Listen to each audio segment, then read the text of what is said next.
What's good, everybody? Welcome back to Football Fridays with my guy Five Star. Hey, it's good to be back with you, bro. It's been Yeah. a couple of weeks off, but ready to get back to it. Man, I took a whole month off. And I really enjoyed it. There go my dog Webb right there. Post Webb right there, man. Yes, sir. Get rich. Hey man, if you ever want to wonder who my OG is, that's my OG right there, man. If without him, it wouldn't be a 5-star in Vegas, man. That man taught me everything about running. We used to call it the Golden Triangle ski. We'll go from MGM and get one line. We'll walk the bridge when Trop was still open and go over there and get CG Technology line. And then we'll go from there and walk over to Hooters and get the William Hill. So we always had an advantage, bro. So, you already know I introduced you to Webb. You know that's my dog. Oh yeah, off top. That's my guy right there. Shout out to Webby. Gary, appreciate you tapping in too. LJ in the building. What's up, Um, LJ? My we dog. know What's he up, bring boy? that heat. Hey man, I'm thinking about taking. Let me know, man. I'm thinking about. I like the full game. I'm thinking about that first half today, man. First quarter Rockets always, bro. Oh, That's an first quarter. automatic bet. That's First like the quarter. Cougars right now, Ski. That's just like the Cougars. Every game, LJ know we first quarter on them Rockets, man.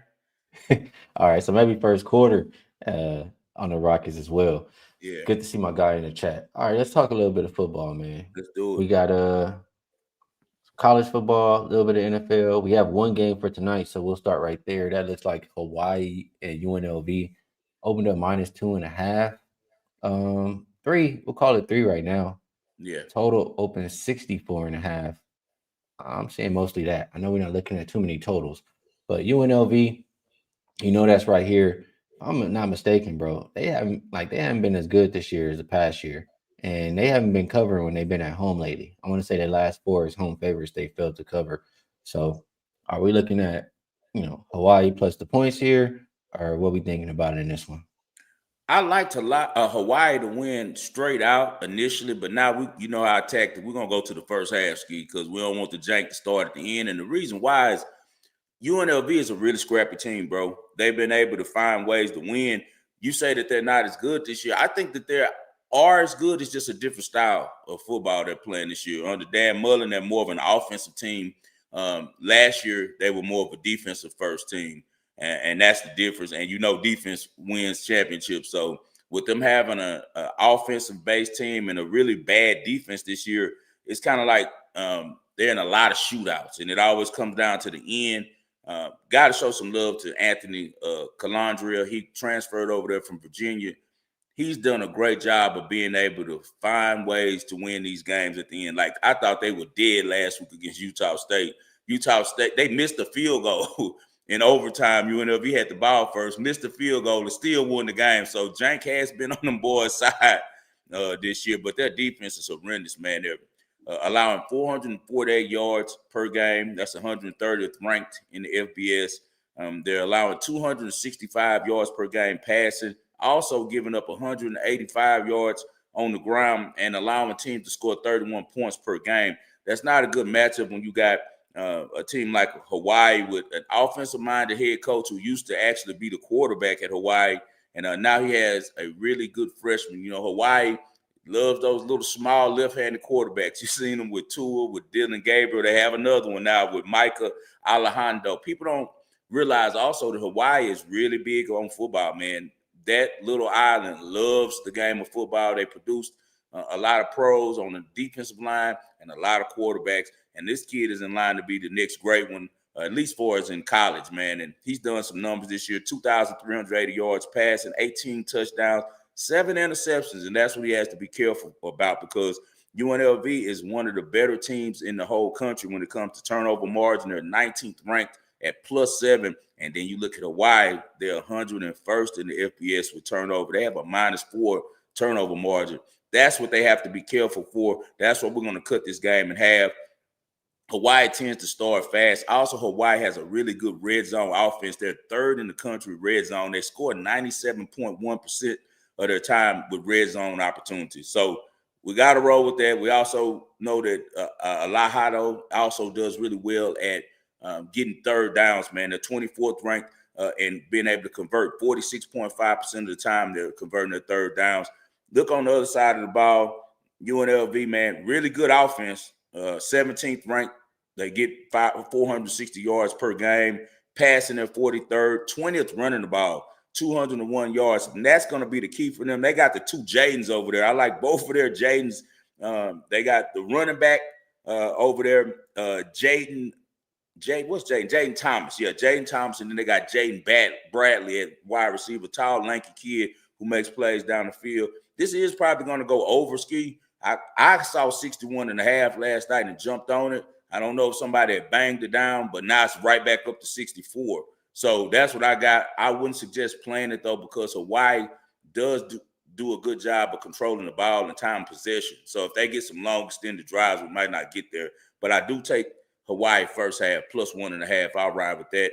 Full game, it might get a little shaky. You might have got to dodge that end of the game jank on this one. Yeah, especially with UNLV pulls out games at the end of the game like probably no other team in college football this year. I watched all their games this year, and it's always nail biters. The only blowout they really had was against Colorado State, but they sucked. They went there and beat them handedly. Everything else just came down to the end of the game, fourth quarter. All right, so 5-star says get in and get out on this one, and don't mess around for the full thing.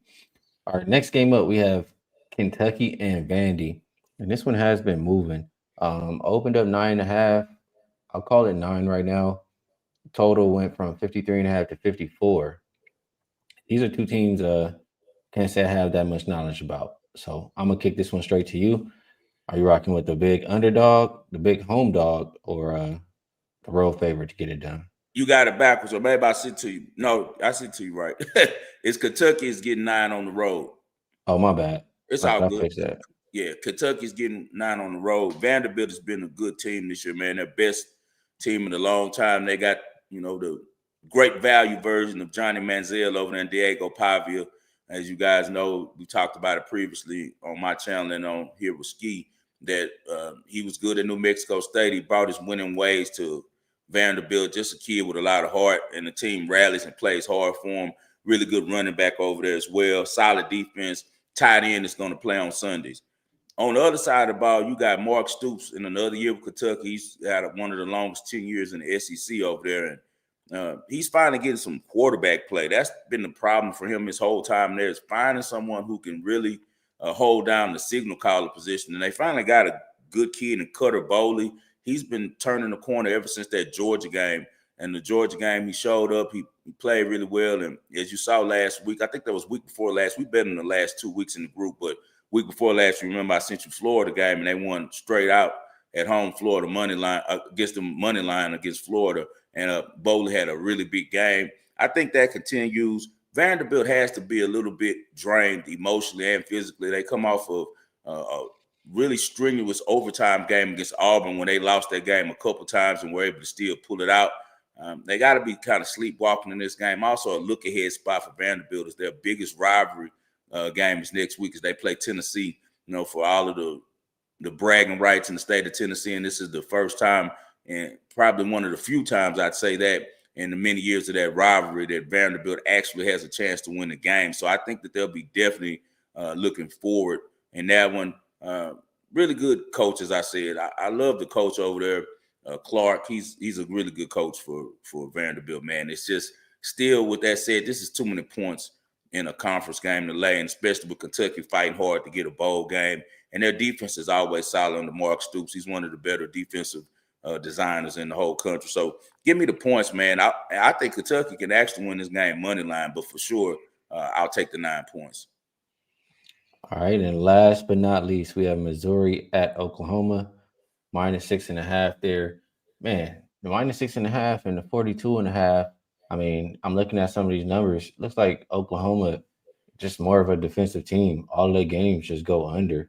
Yeah. 8-2 to the under so far this year. So is Missouri gonna have enough offense to stay in this game? No, I don't think that they will. That's going to be the problem. Their coach, Eli Drinkwitz, has already announced pretty much that he's going to roll with the freshman again, Zollers. Matt Zollers has a bright future in Columbia, Missouri, but right now he's just not ready to face a team like this Oklahoma team.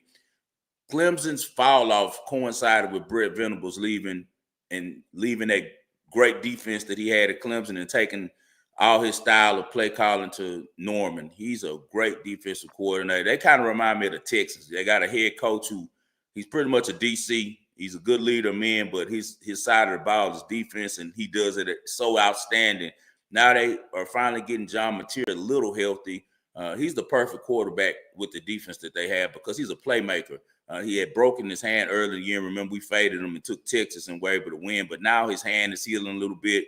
They showed a little pop in the offenses. You know, Oklahoma's going to always have some running backs and receivers. It's just now about whether Mateer could get him the ball, and he has. And also, he has great feet, man. He's able to scramble.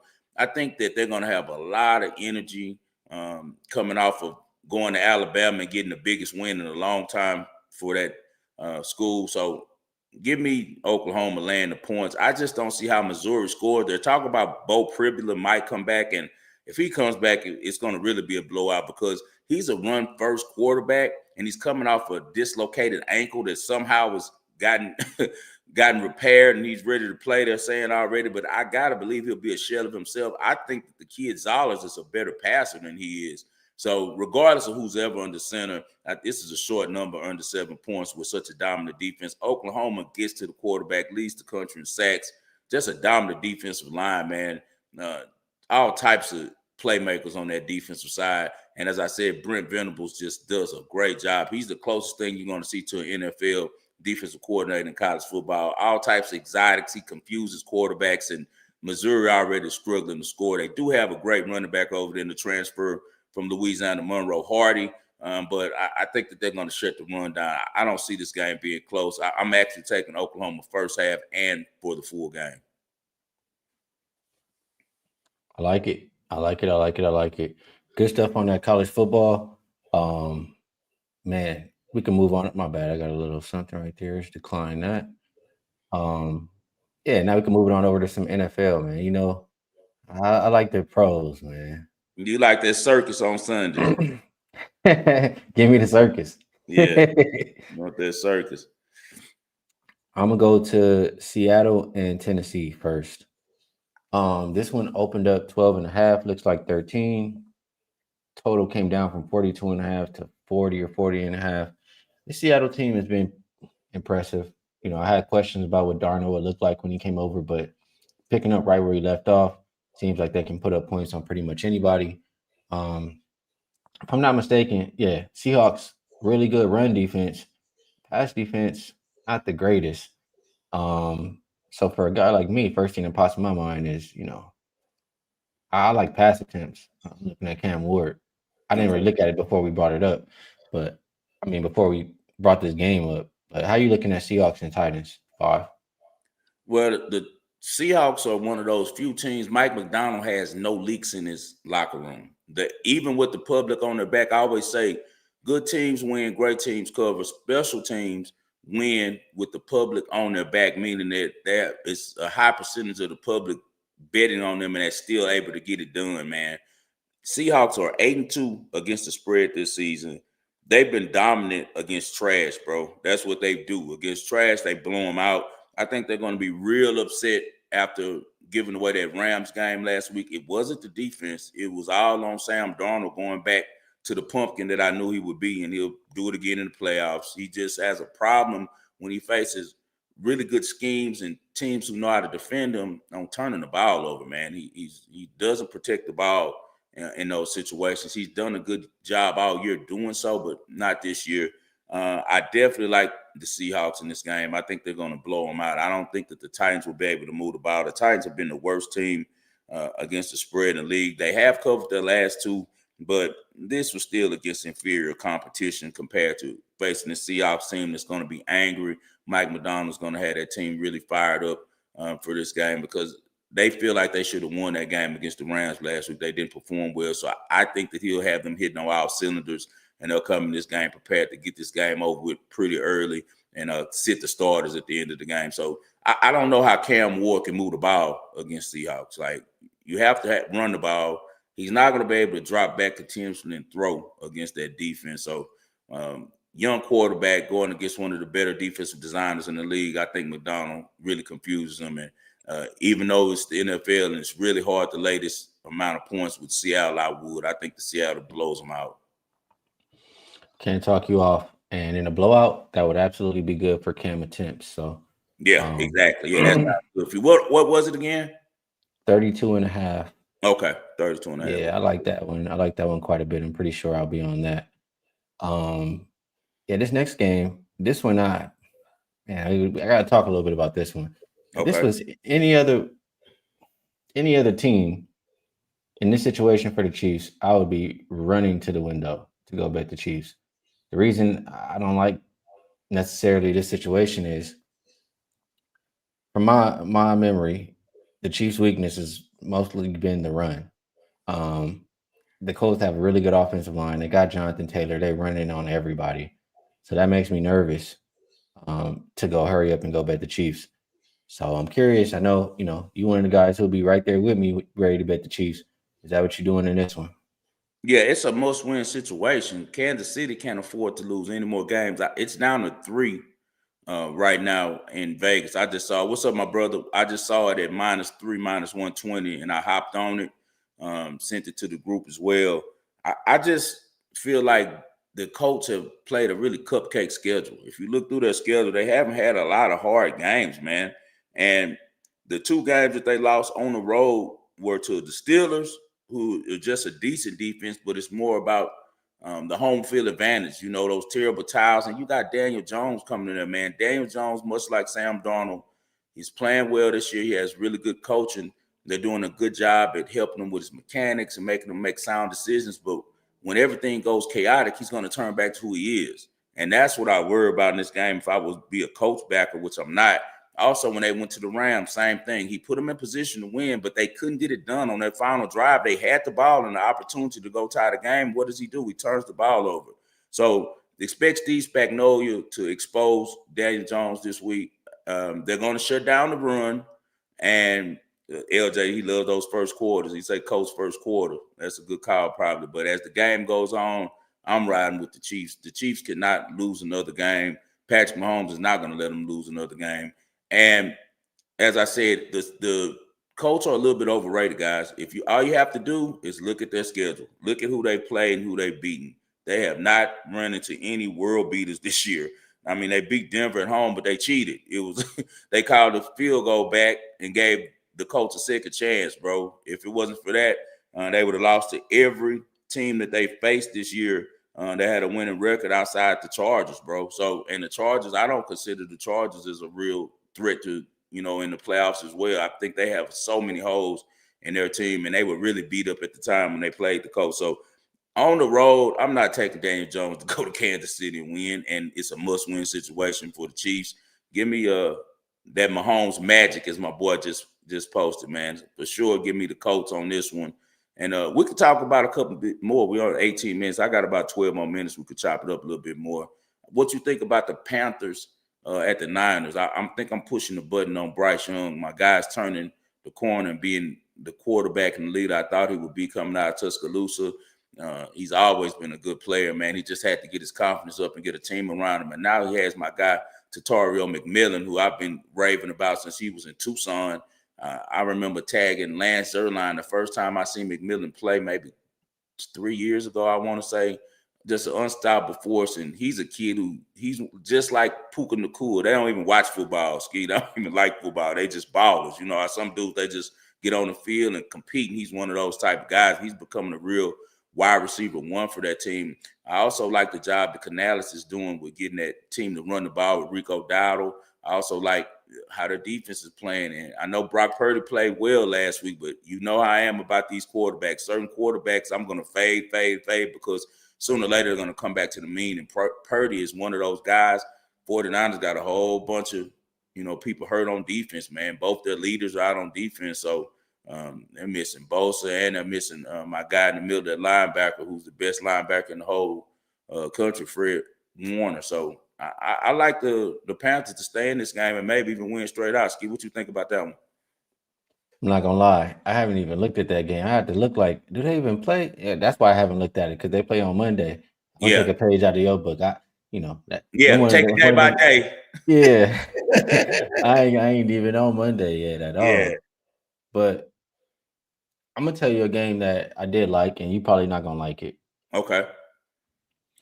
I like the Vikings this week, and the number that I took them at was 7. Okay. And most of the reason why I like the Vikings is, I mean, it starts off with a fade of Green Bay. Green Bay offense has just been pathetic ever since Tucker Kraft went down. Now Yeah. you have Josh Jacobs banged up as well, Jordan Love banged up, and just ass. I Yeah. mean, the offense, the rest of the guys just dropping the ball when they do get it. This offense is not good enough to be laying, expecting them to win by a touchdown, in my opinion. The defense, Green Bay's defense is solid. We've seen McCarthy go into going to Detroit and went on the road. He's capable of going and beating a good team on the road. I just feel like, close to a touchdown or the touchdown that I got is too much for that Green Bay offense. Also, Green Bay has the Lions on deck on Thursday. So I think it's a look ahead spot for them. I like the Vikings plus the points. What do you think? I could definitely see that. For one, you remember when everyone was talking about Ski that the Packers going to Super Bowl, and you remember I was like, "Slow down, man." I've been watching the Packers, and I was riding them the year before to go to the Super Bowl out of the NFC. And remember, I told you I don't trust their receivers, and everybody like, "Well, they got Matthew Golden, he a rookie, man." So they still have drop itis. They drop everything, bro, and it gets Everything. Jordan Love so frustrated. You got Dobbs running around there with that big ass helmet on and can't catch nothing, bro. Christian Walker's burning the shit out of people and can't even play the ball in the air. He's the worst dude I've ever seen in ball location at wide receiver, bro. It's horrible. So, like you said, Tucker Kraft was the G there. I've been watching Tucker Kraft in South Dakota State. He's always been a man amongst boys. They need him. And now you're missing your top running back too. Definitely an under game for sure because J.J. McCarthy sucks. He's not good. So we'll see if he can get the ball to Jordan Jefferson. I know the Vikings have had a lot of success lately against Green Bay with Kevin O'Connell and Brian Flores running the show. So it's definitely, if I'm on one side, I'm not laying any points with the Packers. Home, on the road, I don't care where it is. They're just not good, bro. Their defense is good, but offensively, they struggle, bro. And my last time betting them was on Monday night when they lost. Was that Monday night or Sunday night when we took them and they lost at home? Who was that they just lost to a couple weeks ago? Boy, the Eagles. I was so mad at that. Everything Oh was yeah, perfect. yeah. The Monday, books was trying to help him too. The ref was trying to bro, help everything. him. When they couldn't hold that down, I said, "Oh no, they just bellied up." And who was that I was talking to? Oh, my guy Raheem Palm. Shout out my boy Raheem. Raheem has been saying all year. After like the third week, he's like, "Man, the Packers might not make the playoffs." So it's coming to fruition, man. It's a difficult year for them. They just don't have the pieces on offense. I do not understand why they won't just go spend the money and go get a wide receiver one. I thought in the offseason they were going to do it. Maybe they're smart enough to go get A.J. Brown. We know that the Packers have always been a team that had to go trade to go get star players because no one wants to go up there on their own unless they're drafted or you trade for them. So they have to get a wide receiver that Jordan Love can trust, bro, or they're going to be in the same position over and over and over again. So I think that you're definitely on the right side on that one. It's a good week in the circus this week. Now I'm looking at the schedule. I like the Cowboys +3. The defense. I was at the game last week actually with Raheem, and the two guys that they've added, the second round pick who came in, the defensive end, and then Overshawn, who was a playmaker at Texas and is a real baller. They make a big difference on their defense for the Cowboys, bro. I saw that line was moving. Their defensive line was moving the Raiders the entire first quarter. And I told Raheem, I was like, bro, I'm about to jump on the Cowboys right now live because, look, bro, they can't block them. So we know that the Eagles have one of the most fraudulent records in the league. Like Saquon's having a down year. A.J. Brown's having a down year. The new offensive coordinator has not done a good job over there. They might be in the same situation like they were a couple years ago where they went to the Super Bowl, came off the Super Bowl, lost both their coordinators, and then hired the wrong guy. And they ended up having to go back again, hire another guy who's not a Saints head coach. And from there, they got back rolling. I don't like that offense. A lot of bad media coming out of Philadelphia, too, it's always something. You would think that Jalen Hurts was a bum the way they talk about him. This man just won the Super Bowl, been to 2 in the last 3 years, but that has to, I know he's a solid dude, but that has to be stuff going on in that locker room for those leaks to be getting out about them saying they're not happy with him and not with his passing game. Because I hope these reporters aren't just making up stories. Somebody had to tell a reporter from that locker room that, man. So something's going on with the Eagles, and I think that Cowboys offense is just outstanding, bro. They had the steal of the year by going to sign Javonte Williams. I told you guys before the season started, I was really high on Schottenheimer. I like where the Cowboys are going. It probably won't be this year, but next year, I think Jerry has a lot in mind. They got a lot of first-round draft picks coming up. He went and got the defensive tackle he needed to stop the run. Now they're going to probably go find a pass rusher in the draft. But that team, the arrows are pointing up, and they're still not out of the wild card game. And Eagles is just a team that Dak does really well against. I want to say he's maybe 9-3, 9-4 now, maybe after that initial game. You remember we took the Cowboys on that one, and they should have won the game if not for a fumble by the backup running back, Miles Sanders, near the goal line. So I think the Cowboys are going to be able to move the ball on their vaunted Eagles defense that's going to be in Dallas on the fast track. I think the Cowboys are going to win that game straight up, bro. I will say, I think that the Cowboys offense is really good. I'm going to pump the brakes. I mean, I'm not – well, they got those guys, and they just played the Raiders. And now they're all of a sudden good. Like the Raiders offensive line is their strength. Until last week, that was their strength. I'm not going for that, bro. I'm not going. Gentry can't even run. He get touched in the backfield every fucking play. Like, I don't care what anybody did versus the Raiders. That's what I'm saying. Yeah, I got you. Before they played the Raiders, this Cowboy defense was ass. They didn't have those two players though. Overshawn is a playmaker, Ski. Overshawn is a big difference. I understand. If you say that they difference makers, I can understand. Yeah. I'm just saying I need to see it again, personally. The lines, what we talk about, the line look funny, right? That three look hella funny. The line to me, I mean, I'm gonna be real. This is what I don't like for the Eagles. Okay. I don't like that. I believe Lane Johnson is hurt. And if he's hurt, I don't really trust the Philly offensive line like I normally would. Yeah, he's out, and we know they have a losing record when he's out. So that's what I don't like for the Eagles.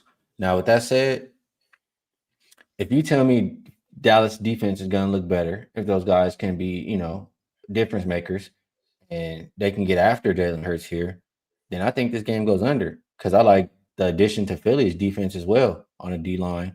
And they don't even got a blitz, or they just, they can get to the quarterback with. Yeah, he was nice in Miami. Yeah. I don't see both teams scoring if that's the case. That's what I'm saying. I'm thinking under. I think that I can see that before, but I think that the Cowboys have one of those type of offense, and Schottenheimer is so smart that when they lose, they usually lose in shootouts. I don't think that they lose a lot of close games because they have some real weapons, man, on offense, whether it's running the ball with Javonte Williams, whether it's getting outside to CeeDee Lamb, whether it's getting into on the other side to George Pickett, whether it's getting to the tight end who's really slept on. He's one of the best tight ends in the league. And the great thing I like about taking points with the Cowboys, especially at home, their kicker is good from 60 in. Like all they have to do is get to the 50-yard line, and they're going to put some points up. So maybe the Eagles win with a last-second field goal or something. Jalen Hurts put them on his back, but Jalen Hurts and versus Dak has beaten Jalen Hurts a lot of times. He has a really good record against the Eagles, and Dak is playing ball, bro. I was watching him live on that field. Hey, he's anticipating really well. The connection he has with George Pickens is amazing, and then he already had a connection with CD, man. So they're a really dangerous team offensively, bro. All right, there are two games that I want to mention. Okay.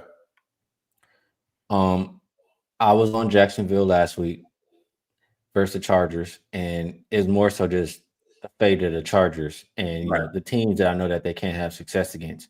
Mm-hmm. Now, it's a different story this week.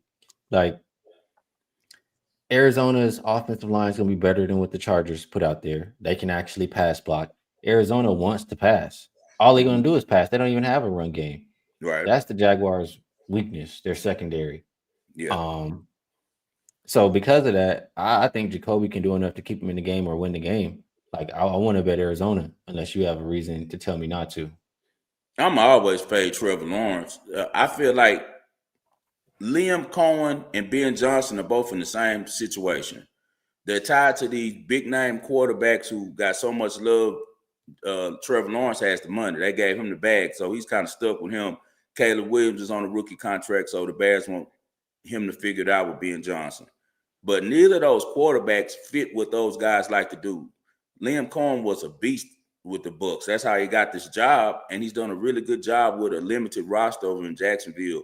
He got the job because he had Baker Mayfield playing his best ball, but Baker's a really smart quarterback that anticipates well, gets through his reads. Liam Cohen can draw it up.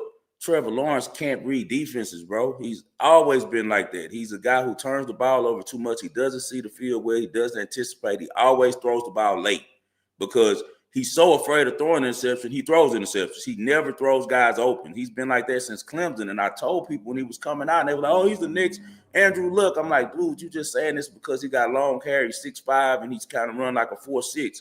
But he's not a good from the pocket, and he still hasn't developed in the pocket, even with a great quarterback coach like Liam Cohen, man. So I'm always fade Jacksonville because the way that Jacksonville could win this game is running the ball, but Arizona has a solid defense, bro. So if they could shut down, Etienne and things like that, they'll be okay. Shut down Brandon Strange because that's pretty much his number one receiver. Speaking of, we was talking about Green Bay maybe trading for a receiver. Might be Brian Thomas because Brian Thomas knows that Trevor Lawrence sucks and he's a Louisiana boy. They just like you see up there in Buffalo with the kid, man. Louisiana dudes, they're not going for it. If they don't like the quarterback and they're getting into it in practice and he's saying they don't really care for each other, they're not going to perform well. And he's a no-show this whole season. So I think that Jacksonville definitely struggles in that spot, and it should be a good spot for you with Arizona +3 at home. They probably can get that one done money line, Ski. All right, I like what I'm hearing. Last but not least, man, bruh, let the haters want to keep hating. The haters want to bet that shit up, bruh. Go ahead and bet it up. I'm gonna be right there on the other side. They got the Raiders from -2 as high as 4.5 out there right now. Yeah, Bruh, the fucking Raiders, dog. The Raiders so sorry they got teams kneeling with 3 minutes left on the clock because they just mercying them. They know they can't go score. I talked about Genty. He can't even touch the ball. Like he can't even get past the line of scrimmage before he's touched. It's Gino. He get a little bit of pressure put on him. He throwing that shit up. It's gonna be an interception, or he just gonna lay down. Like Myles Garrett in that defense alone can win this game versus the Raiders, in my opinion. Everybody's gonna look at what happened last week, and it was not good for Shador. But that was a performance where he got thrown in. He had no practice time with the first unit. Now he got a whole week of practice with the first unit. And not only that, dude, the players on this team, they want Shador to be quarterback. When it's a situation like that, everybody gonna step up and play hard for you. So I think he looks better. I think the team plays hard for him. I think the Raiders are ass. I'm gonna be on the Browns. I can't wait to talk shit on Monday or Sunday after the game to all them people. You know what I'm talking about. Oh, Give me the yeah. Browns, man. I want to bet the Browns too. Shador's going to have to overcome the public because they're pounding him because, guys like us know that he could play, and we've been riding with him since Colorado, since Jackson State. So a lot of money is coming in on the Browns and the Raiders with a horrible performance. They have to block up Max Crosby. It's one offensive lineman that for Cleveland is a Shador hater. He was kind of speaking today, and I didn't like how he was talking, man. He's the same guy who, when they showed one check when they had the offensive line, was 3 guys on one guy and just letting one guy come straight at him, and he's that guard that plays at that position. So we'll see if he's trying to put up some good tape to keep his job going, or he's just on some real working. I'm gonna sell this boy out and make his life hell, because Max Crosby can destroy a whole game. We know that. He's that good. But the rest of the line is ass. You could just double him. You gotta double him, but the Raiders' defensive backs are good too. They got a good team on defense. Their defense is solid, bro. It's not as ass as it seems.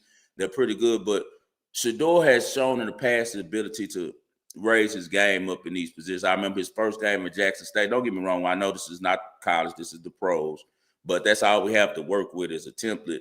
We saw his first game with Jackson State. He broke all types of records. The first game he played with Colorado as a starter at TCU, he threw for 510 yards, broke a school record, Big 12 record. We have no doubt that Shador can operate from the pocket. He can make every pass. The whole story from last week will be completely different if the young kid he threw it to, 84 in the end zone, holds that ball. He threw him a fade route that hit him right in the hand. And it was a late breakup by the Ravens DB who did a really good job. But last week, people need to throw that out. Because one, Shador has not practiced with the first team. He didn't do any game install, guys. Game install is very important for a quarterback because that's when they go in with their coach on Friday and Saturday, man, and sit down and they talk it out and see which plays are the quarterback more comfortable with. He running a Dylan Gabriel shit last week. He was running Dylan Gabriel's offense, which is dink and dunk, right? And he's coming in the game sporadically. This was an impromptu start. He didn't even know he was coming in the game. It's just he got knocked out the game, so he had no prep time. This week, and still with that said, this is his first start, y'all. So, like, if y'all can have patience with J.J. McCarthy stinking it up every week, and having small glimpses, you got to have patience with everybody, bro. The whole world is going to be looking at this game. Half the world is going to want Shedeur to do well. The other half is going to want him to crash out and play horribly. I personally think if the line gives him time, he's going to play well. I think that he's a lot smarter guy than people know. I think that he's a kid who is really a natural quarterback. And what I mean by that is some guys just can throw the ball, man. People saying, oh, he has a noodle arm. No, he doesn't. If he has a noodle arm, then so does Drew Brees. Ask any receiver. They'll rather catch a ball from Aaron Rodgers and Drew Brees any day than from guys like Trevor Lawrence, Brett Favre, who break fingers. No one wants to catch those balls. Mike Vick, Michael Penix. Those are uncatchable, hard, difficult balls that end up turning into tip balls and interceptions. Shedeur has a really good feel for the game. He's one of those quarterbacks who can drop it right in between the safety and the linebacker. He's one of the guys who can hit guys on the run for yards after catch.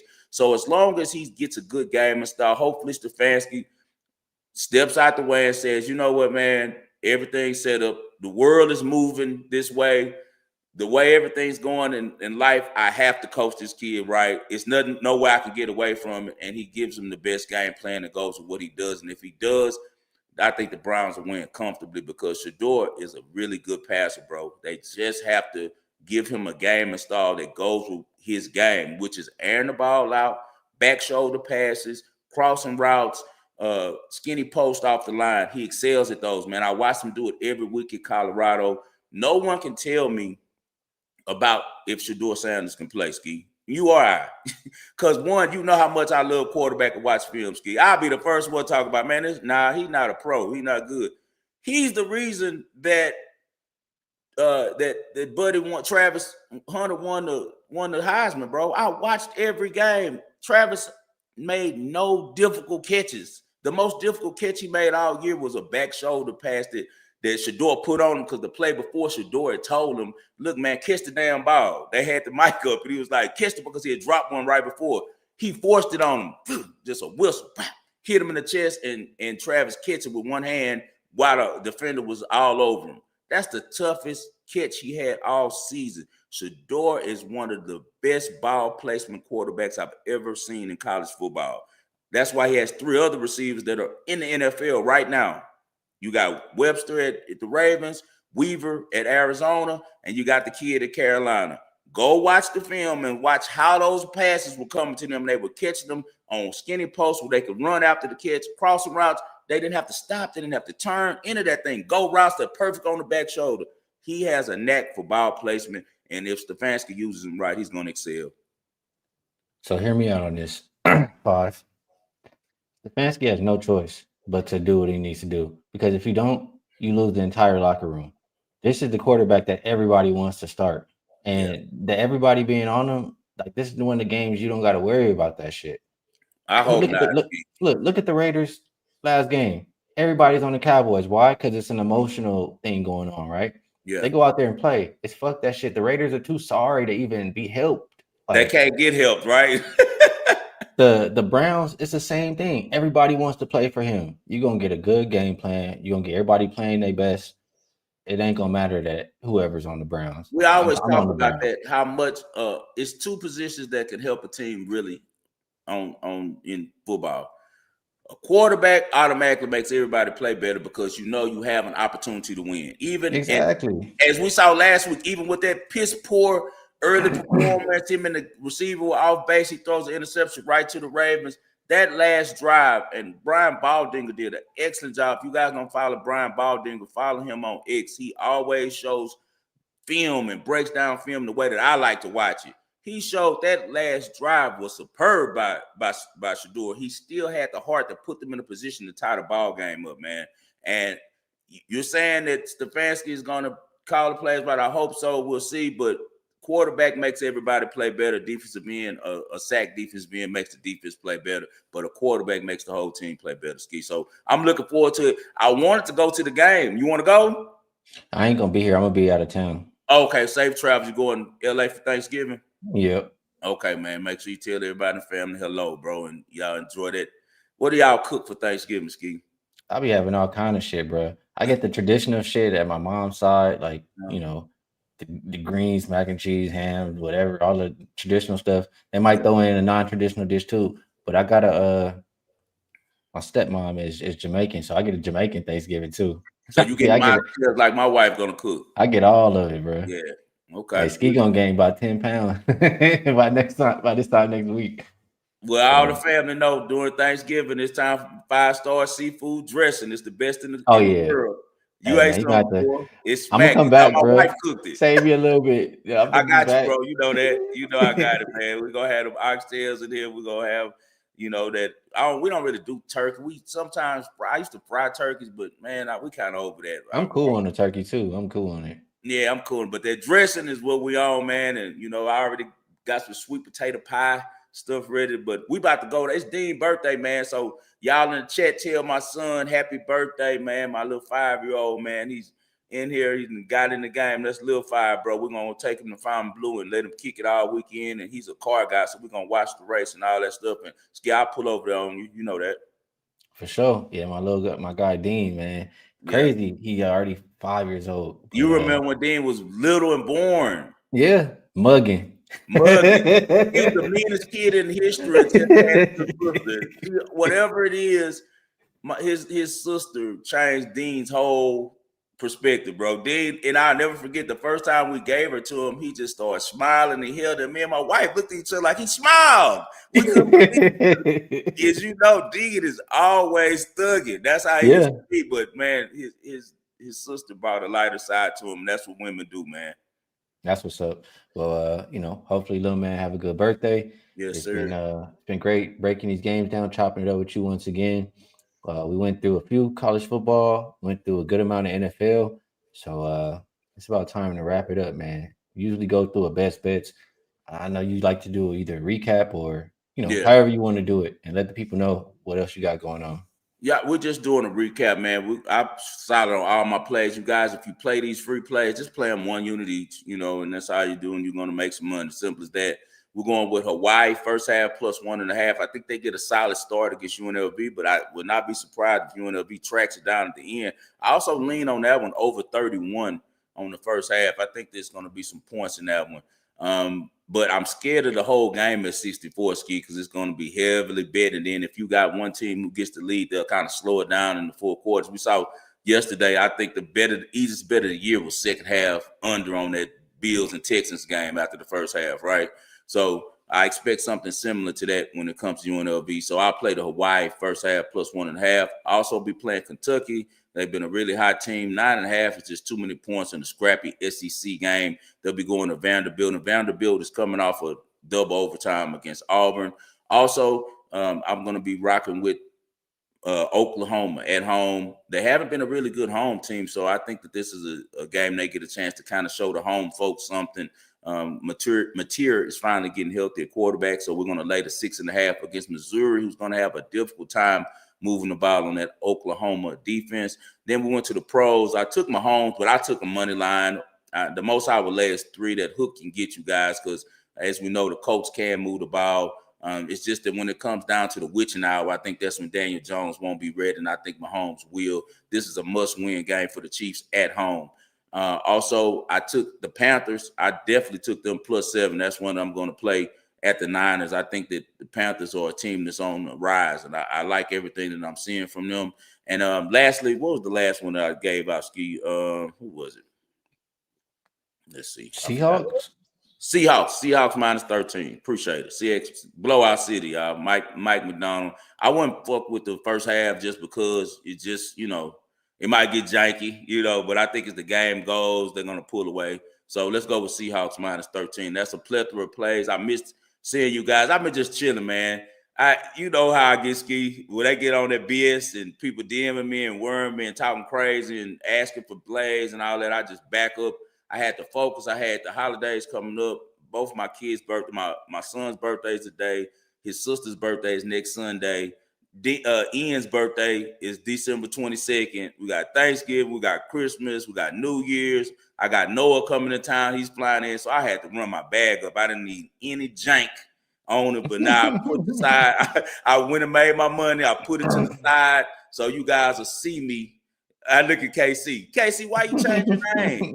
Why you put your full name now, Kaniska? I think it's something with YouTube. YouTube doing something different. I don't know. Okay. Yeah, I gotta get emotional. I love my kids, man. You know that. I love my children, man. But yeah, so I had to put some money to the side for that, bro. So that's why y'all haven't seen me. I have any time for the jank at that time. I had to stack up. So now we stacked up. We're good. It's the end of the season, man. It's time to, give out some winners. I want everybody to have a great holiday. I know that this community is one of my favorite. The Wagering World community is one of my favorites. So I'll be with you, Ski, every Friday and on my channel probably once a week, all through the college football playoffs, all through the NFL playoffs, because it's almost over. And we're about to get on some college basketball, Ski. That's what we're going to do. We're going to transition this year to some college basketball on Fridays, because me and you both been on it pretty heavy. Yeah, we could do that for sure. For myself, I did play the Vikings at +7. These other three, I'm like 90% sure I'm getting to the window with all three of them. Cam Ward, 32.5 pass attempts over. Arizona +3. Browns, best number right now is +4.5. I like all of them. Money line. I think they're gonna money line them too, bro. I think they're gonna money line them. Yeah, money line +150. That's what I'm looking at. Appreciate y'all in the chat. And I don't know. Next Friday is after Thanksgiving. Yeah, we'll play it by ear. We'll see, because maybe we can get on Wednesday. Are you gonna be driving on Wednesday, or you already be there? You'll be there. I'm gonna already be there. So I'll hit you maybe like Wednesday morning. We can get on breakdown, because Thanksgiving, we got the 3 games in the NFL on Thanksgiving, and then it's a big week always. That's my favorite holiday because of football. They got two college football games, I believe, on Thursday, and I know Friday's like all day college football. So it's getting to the end of the year, man. So we got to make the most of this and take advantage of it. For sure. So we'll do something like that next week. Everybody out there, we appreciate you tapping in. Hit the like button for us. Share the show. Definitely helps us out. Best of luck, everybody, on all your action this week. We'll catch y'all again later.